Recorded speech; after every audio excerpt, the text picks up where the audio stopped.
نماز اور ذکر وغیرہ میں حال قائم نہیں ہوتا بلکہ دماغ کی مشین اپنا کام کی جاتی ہے۔ یہ سب ہمارے ساتھ ہوتا ہے۔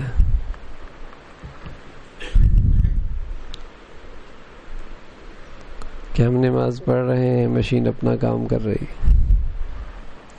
ذکر میں بیٹھے ہیں، میٹر چل پڑتا ہے۔ تو حضرت نے اس کا جواب دیا، ہم اور آپ کیا چیز ہیں؟ اکابر کو بھی بکثرت یہ پیش آتا رہتا ہے، گو ہم سے کم مگر خالی کوئی نہیں۔ انسان جو ہے خیالات آئیں گے، لیکن بس ایک کام کریں، خیال آئیں انہیں رہنے نہ دیں، فوراً توجہ کرنے کی کوشش کریں بس، تو آپ ان لوگوں میں شامل ہو جائیں گے جن کے بارے میں اللہ نے تعریف فرمائی کہ جو اپنی نمازوں میں خشوع کرنے والے۔ پوری نماز خیالوں سے بھر جائے لیکن ان خیالوں کو آپ نہ لائیں، اور آئیں تو آپ انہیں ٹھہرائیں نہیں، انشاءاللہ آپ کی نماز کی خشوع میں کوئی فرق نہیں آئے گا۔ بلکہ غالب یہی ہے کہ جن کو خیال نہیں آتا ان سے زیادہ آپ کو ثواب ملے گا، اس لیے کہ آپ پر مجاہدہ زیادہ ہے۔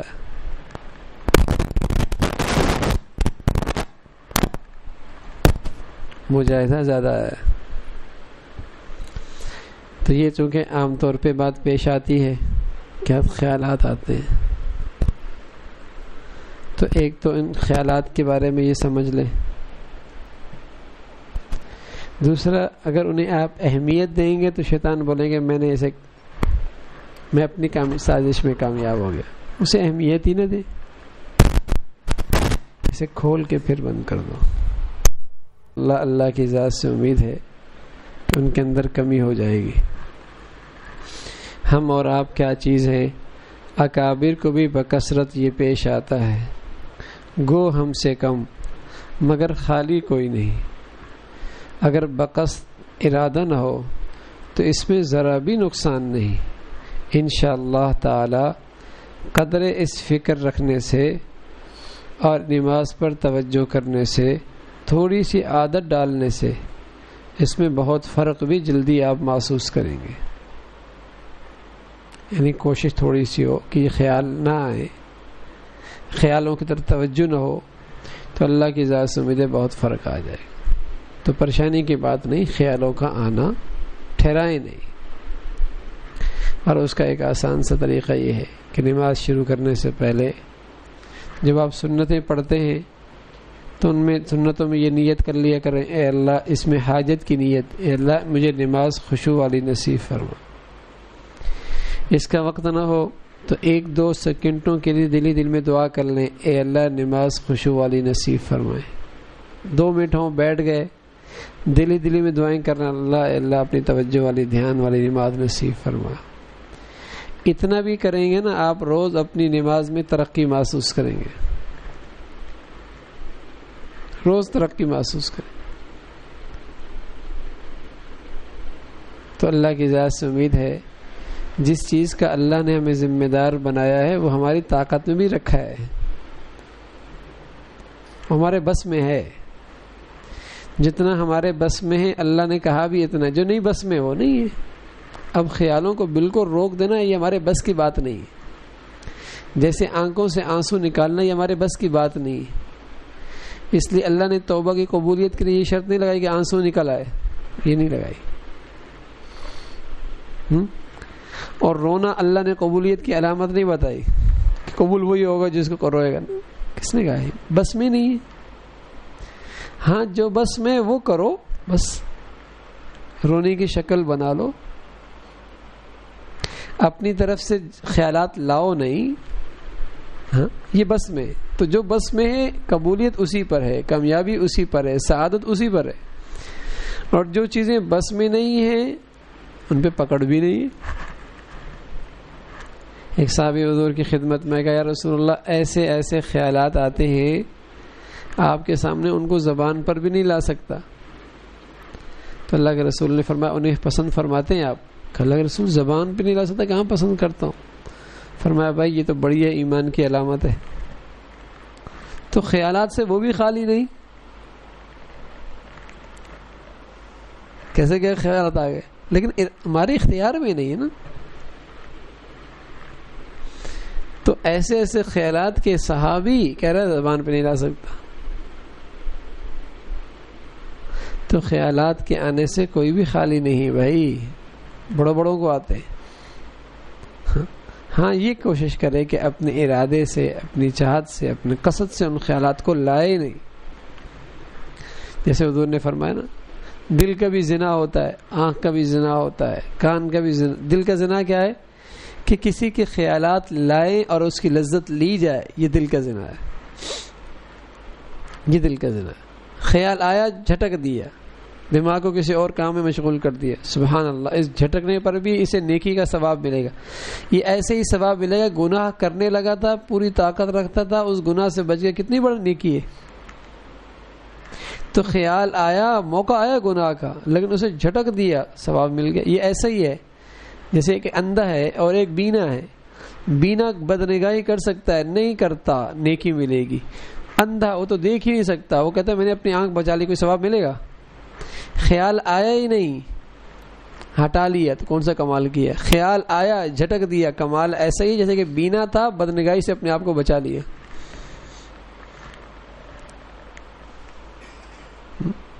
ایسا ہی ہے. تو بس اوقات ان خیالات کا آنا بغیر قصد کے ترقی کا ذریعہ بن جاتے ہیں. تو مایوسی نہیں، گھبرائیں نہیں، بلکہ اس کو اپنی ترقی کا ذریعہ بنائیں.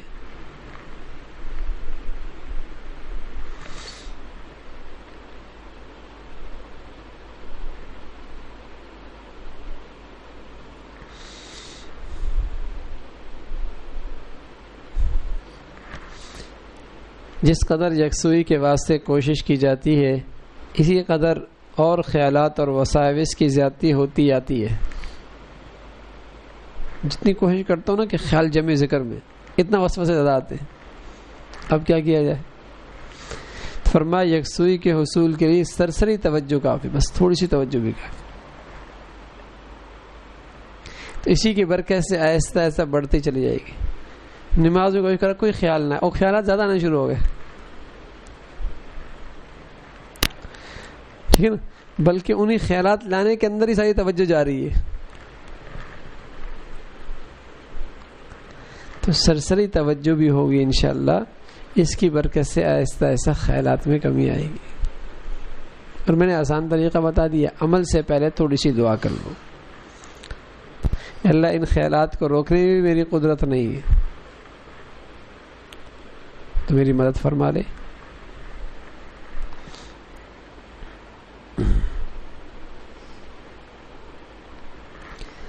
دل کو حاضر کرنے کے لیے تدبیر تو استعمال کرے، مثلا نماز کی طرف توجہ، لیکن اگر اس پر بھی اگر ثمرہ مرتب نہ ہو اور دل جمی نصیب نہ ہو تو کوئی ضرر نہیں، اور اس کی پرواہ بھی نہ کرے، کیونکہ تدبیر کا استعمال تو اختیار میں ہے اور ثمرہ کا ملنا یہ غیر اختیاری ہے. تو غیر اختیاری چیز مضر نہیں ہے. تدبیر کر لی میں نے، نماز سے پہلے دعا کر لی، اپنی طرف سے تھوڑی سی توجہ کرنے کی کوشش کی، آخر میں اللہ سے قبولیت کی دعا مانگ لی. ہاں، اور الفاظ نماز کے ایسے پڑھے کہ اپنے کانوں کو سنا سکا. دیکھو ادھر بیٹھنے والا بھی میری آواز نہیں سن رہا، لیکن میرے کان سن رہے. کوئی اس طریقے سے اپنی نماز پڑھے گا، یہ تدبیر ہے. یہ کر لے، پھر بھی اگر خیالات دل نہیں جمی نصیب ہوتی، فکر کی ضرورت نہیں.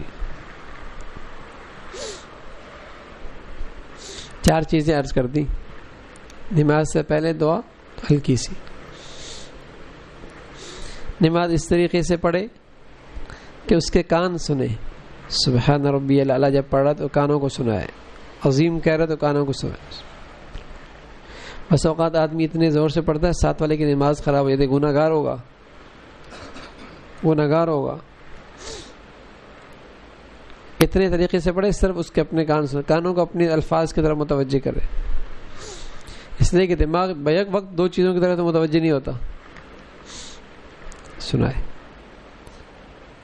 اور اپنی طرف سے خیرات لائے نہیں اور آخر میں قبولیت کی دعا کر لے، بس اتنا کافی. اتنا کر لے تو بہت بڑی نعمت ہے. بس اس سے زیادہ پریشان ہونے کی ضرورت نہیں ہے کہ خیرات آئے کیوں، یہ کیوں ہوا، دل جمی نصیب نہیں ہو رہی. ارے میاں یہ ثمرہ ہے، اور ثمرہ کے ہم غیر اختیاری چیز ہے، غیر اختیاری چیز، اس کے پیچھے نہیں پڑنا چاہیے.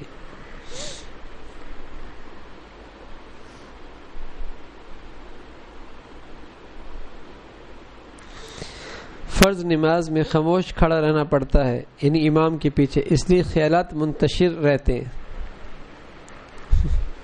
چلو ایسا نا، حکیم صاحب ہے نا، نفس پہ ہاتھ رکھیے، جو ہمارے ساتھ پیش آ رہے ہیں وہی کچھ حضرت بتا رہے ہیں.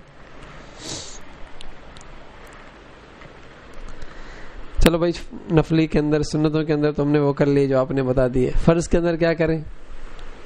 وہاں تو خاموش رہنا پڑتا ہے. تو جواب دیا، بلا حرکت زبان دل دل میں خیال سے قرات پڑھ سکتے ہیں. یہ بھی کر سکتے ہیں، دل دل میں اپنے الحمدللہ پڑھ سکتے ہیں، دل میں، زبان سے نہیں. یوں بھی جم سکتا ہے دماغ، ٹھیک ہے نا. تو انشاءاللہ اگر ایسا کریں گے تو نماز خشوع والی کہلائے گی.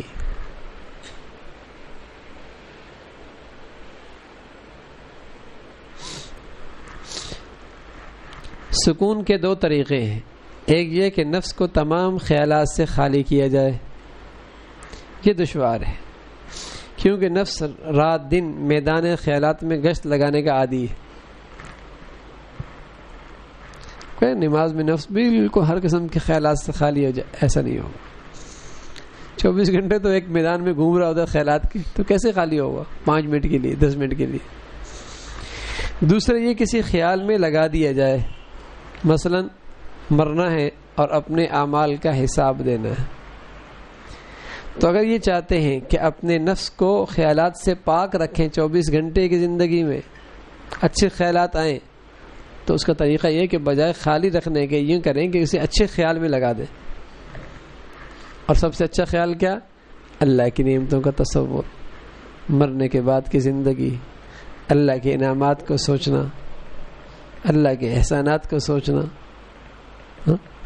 تو اگر آپ نے اس پہ لگا دیا، جیسے چکی ہوتی ہے نا، چکی چلتی ہے، اگر آپ دانے ڈالیں گے تو آٹا نکلے گا، پتھر ڈالیں گے تو ریت نکلے گی، مٹی نکلے گی، اس نے چلنا ہی ہے نا. تو نفس کی چکی بھی چلتی رہتی ہے، کچھ بھی ڈالے تو کیوں نہ ہو کہ اچھی چیز ڈالے تاکہ اچھی چیز پس کے باہر نکلے، وہ تو چلے گی. خیالات تو آتے ہی رہیں گے، وہ تو چکی چل رہی ہے. اب یہ ہے کہ آپ اچھے خیالات لے کے آئیں، ہر وقت اللہ کی نعمتوں کو سوچیں، احسانات کو سوچیں، آخرت کی زندگی کو سوچیں. یہ اگر یہ نہیں سوچیں گے پھر برے خیالات آئے گھیریں گے آپ کو، وہ آپ کو گھیریں گے. تو اچھے خیالات کو سوچیں، انعامات کو، احسانات کو.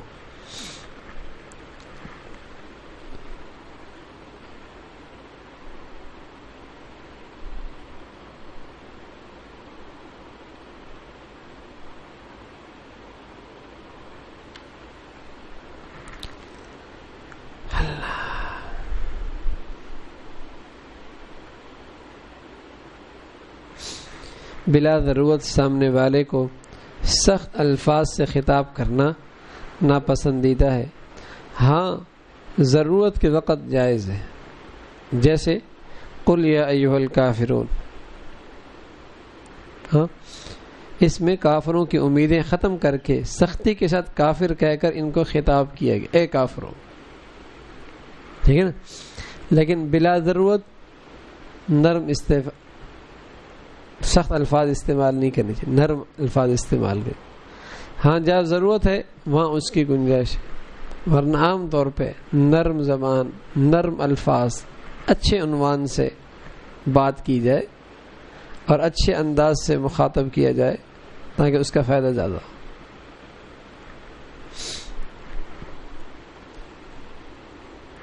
انبیاء علیہ الصلوۃ والسلام کو ابتدا میں شفقت کا حکم ہے اور انتہائی نا امیدی کے بعد پھر فرمایا اب شفقت ختم کر دو۔ اس میں راز یہ ہے کہ پہلے شفقت نہ کرنے سے خود تبلیغ کا کام اٹکتا ہے اور نا امیدی کے بعد حزن کرنے سے تبلیغ کی ترقی رکتی ہے۔ اب حزن کرنے سے مبلغ کی ہمت پست ہو جائے گی۔ اس وقت اس کو یہ تعلیم ہے کہ ہدایت تمہارے قبضے میں نہیں بلکہ خدا کے قبضے میں ہے، بس تم اپنا کام کرنا چاہیے، تمہارا ثواب کہیں نہیں گیا، جو کام خدا کا ہے اسے خدا کے سپرد کر دو۔ تم نرمی سے دوسروں کو سمجھاؤ بس۔ اب اس کا نتیجہ کیا ہے کہ نمازی بنا نہیں بنا یہ آپ کے ذمہ نہیں ہے، یہ خدا کا کام ہے۔ تم خدا کا کام اپنے سپرد نہ لو، تمہارا کام ہے کہنا محبت سے، طریقے سے، سلیقے سے، بس تمہیں اس پہ اس کا ثواب مل گیا، تمہاری ذمہ داری ہے۔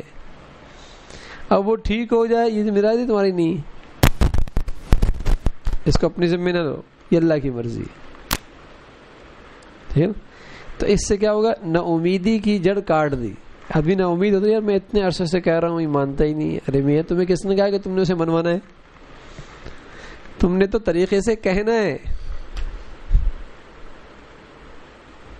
تم نے تو طریقے سے کہنا ہے، بس تم نے یہ کام کر دیا، تمہارا اجر اس میں مل گیا۔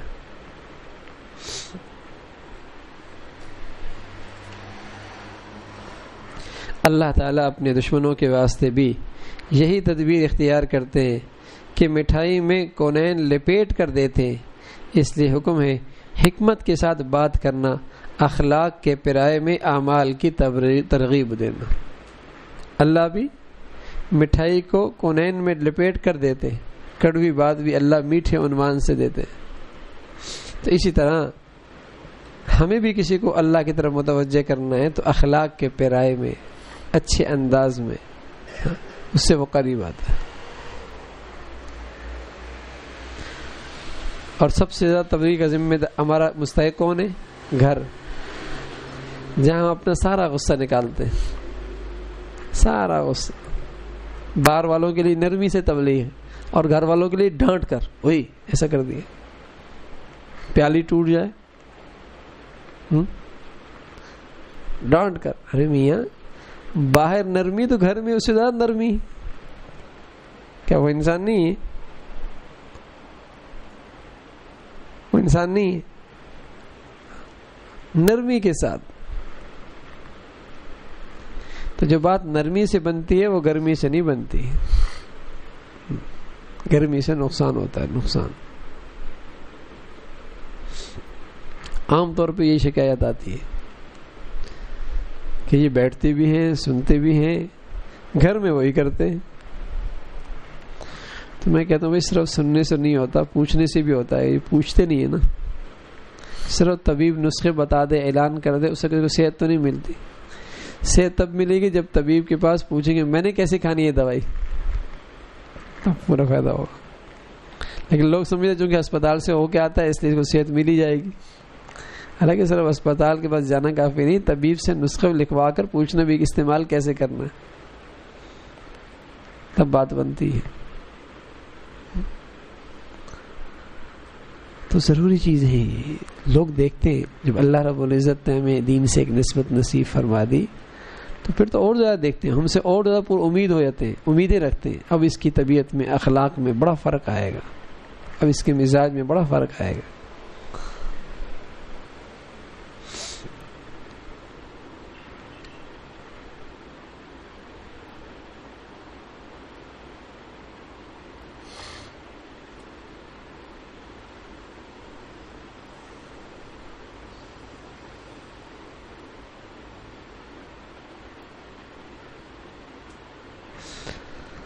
فرمایا فائدہ کام کرنے ہی سے ہوتا ہے، چاہے تھوڑا ہی ہو۔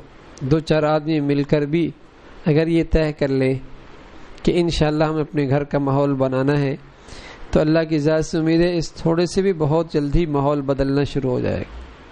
بس میں اکیلا کیا کروں گا، سارے گھر والے تو ایسے ہی ہیں۔ آپ حکمت سے خیر خواہی میں کام شروع کریں، انشاءاللہ اس کے نتائج ہوں گے، لیکن حکمت ضروری ہے، حکمت ضروری ہے، طریقے سے۔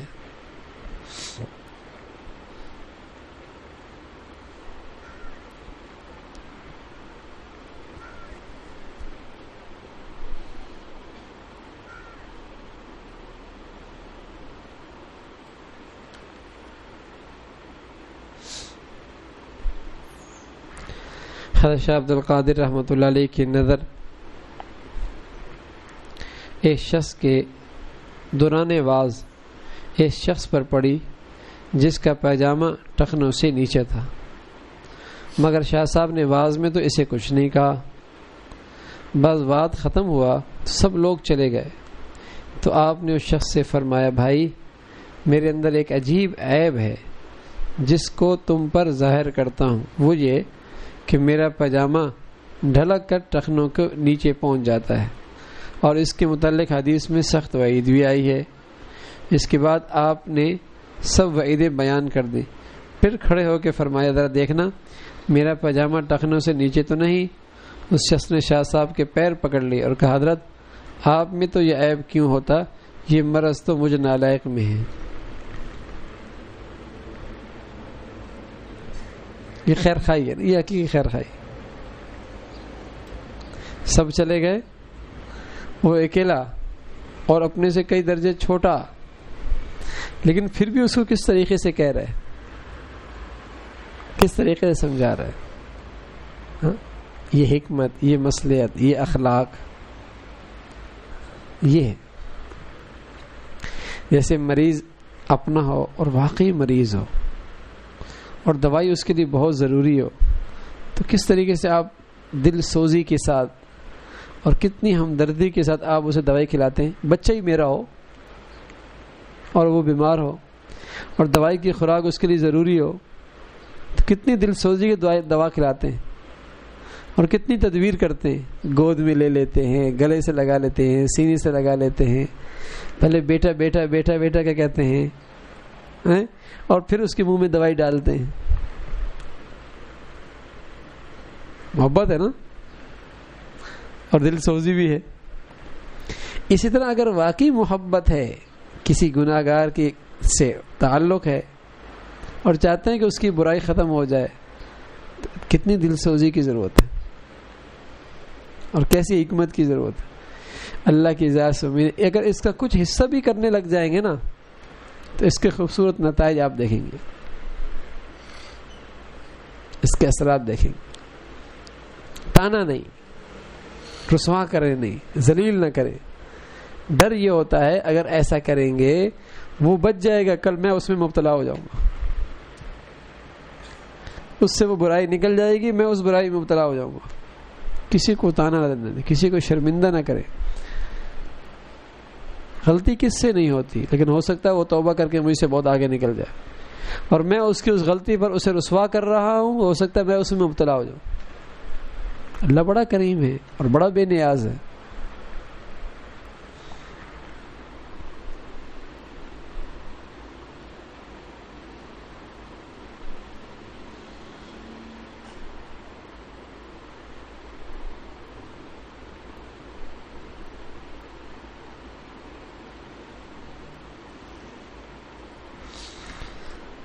اللہ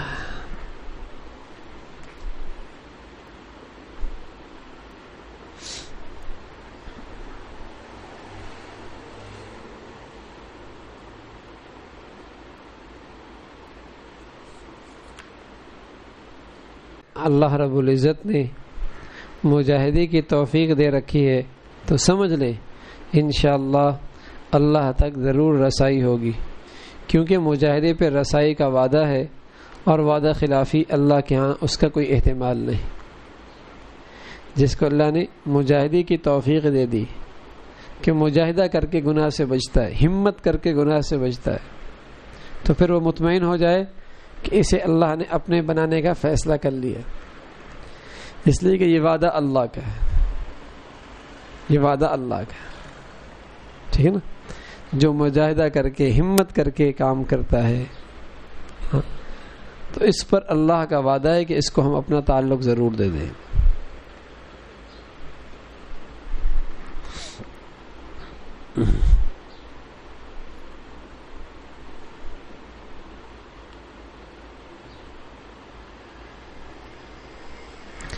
فرمایا جو عاشق سچا ہوتا ہے اسے اغیار کی ملامت کی کوئی پرواہ نہیں ہوتی، بلکہ ملامت سے عشق کی گرمی اور بڑھتی ہے۔ جب ملامت کی جاتی ہے عاشق کو، ارے کیا مصیبت، تو یہ چیز اس کے لیے رکاوٹ نہیں بنتی، بلکہ عشق کی گرمی اور بڑھتی ہے. اسے کہتا ہے دیکھو تیری خاطر میں یہ بھی کر رہا ہوں، خوش ہوتا ہے. اسی طرح جب اللہ سے سچا تعلق نصیب ہو جائے اور لوگ ملامت کریں تو اس کی برکت سے اس محبت میں اور گرمی آتی ہے اور ہم گھبرا جاتے ہیں. اس کا مطلب عشق کچا ہے، محبت کچی ہے. ٹھیک ہے نا؟ ہاں.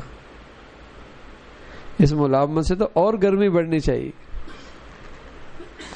سچے عشق اور سچی محبت کی علامت یہی ہے.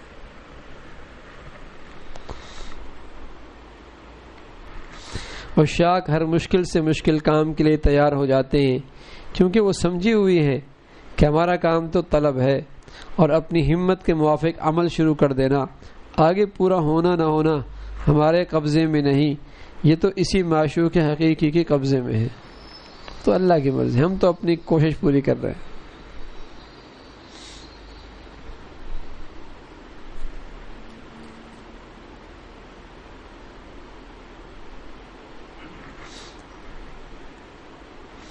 فرمایا اگر واز سنے یا واز پڑھیں مگر مضمون یاد نہ رہے تو کوئی بات نہیں. واز سنا، واز پڑھا، مضمون یاد نہیں رہا، کوئی بات نہیں، کیونکہ مضمون یاد نہ بھی رہے تب بھی اثر باقی رہتا ہے. جس طرح یہ تو یاد نہیں رہتا کہ میں نے کس وقت کیا کھایا تھا، پچھلے جمعے کو کیا کھایا تھا، پچھلے اتوار کیا کھایا تھا، یاد ہے؟ نہیں یاد، لیکن اس کی طاقت تو موجود ہے نا، اس کا اثر تو باقی ہے. تو پچھلے 5 دنوں کھایا وہ یاد نہیں ہے لیکن طاقت تو موجود ہے. اسی طرح بسا اوقات واز کا مضمون یاد نہیں رہتا لیکن الحمدللہ اس کی طاقت رہتی ہے،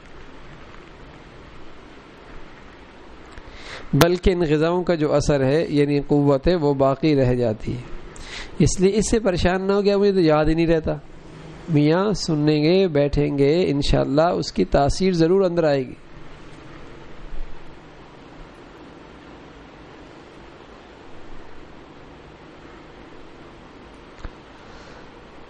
انتہائی سلوک کے بعد اعمال مسنونہ ہی میں نسبت احسان حاصل ہونے لگتی ہے، خلاف سنت حجاب معلوم ہونے لگتے ہیں. جب آدمی ترقی کرتا ہے تو گناہ دور کی بات ہے، پھر یہ سنتوں کے چھوڑنے پر بھی اسے تکلیف سی محسوس ہوتی ہے. ٹھیک ہے نا؟ پھر اسے سنتوں کے چھوڑنے پر بھی، پہلے ایسا وقت تھا گناہ ہوتا تھا پریشانی نہیں ہوتی تھی، اور اللہ کا فضل ہوا الحمدللہ گناہ چھوٹے، اب سنت چھوٹتی ہے تب بھی تکلیف ہوتی ہے. ٹھیک ہے نا؟ تو اسی سے پھر آدمی ترقی کرتا ہے، اور جب نفل چھوٹنے پر، تلاوت چھوٹنے پر، سنت کے چھوٹنے پر تکلیف ہونے لگے تو انشاءاللہ پھر ترقی کا راستہ شروع ہو جاتا ہے. اللہ عمل کی توفیق نصیب فرمائے. الحمدللہ رب العالمین والصلاة والسلام علی سیدنا محمد وعلی آلہ واصحابہ اجمعین. اللہم لک الحمد کلہ ولک الشکر کلہ، اللہم لک الحمد کلہ ولک الشکر کلہ. اللہ ہم سب کو اپنی محبت نصیب فرما، اپنا تعلق نصیب فرما، اپنی رضا نصیب فرما، دین کی صحیح سمجھ نصیب فرما، ہر قسم کے فتنوں سے محفوظ فرما. اے اللہ اپنی رحمت سے ہر قسم کے فتنوں سے محفوظ فرما. وصلی اللہ علی سیدنا محمد وعلی آلہ واصحابہ اجمعین برحمتک.